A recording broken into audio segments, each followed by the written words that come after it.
أعوذ بالله من الشيطان الرجيم.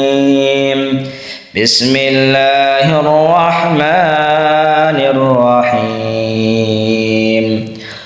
والفجر وليال عشر والشفع والوتر والليل إذا يسر هل في ذلك قسم لذي حجر ألم تر كيف فعل ربك بعاد إرم ذات العماد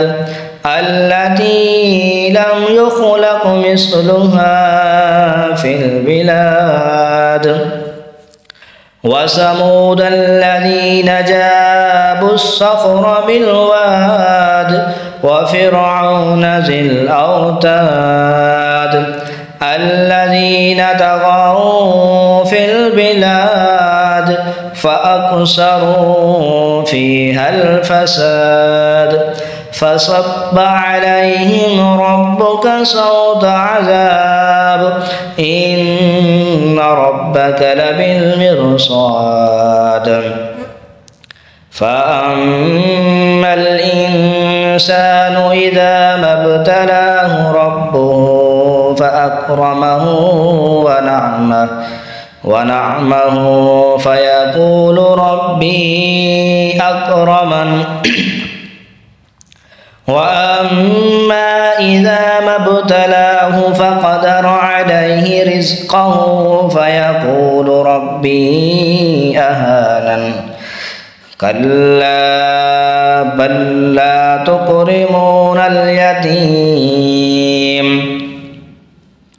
كلا بل تكرمون اليتيم ولا تحاضون على طعام المسكين وتأكلون التراث أكلا لما وتحبون المال حبا جما كلا إذا دكت الأرض دكا دكا وجاء ربك والملك صفا صفا وجيء يومئذ بجهنم يومئذ يتذكر الإنسان وأنى له الذكرى يقول يا ليتني قدمت لحياتي فيومئذ لا يعذب عذابه أحد ولا يؤسك وثاقه أحد يا أيتها النفس المطمئنة ارجعي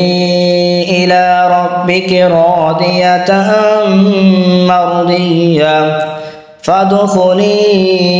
في عبادي وادخلي جنتي. آمنت بالله صدق الله العظيم.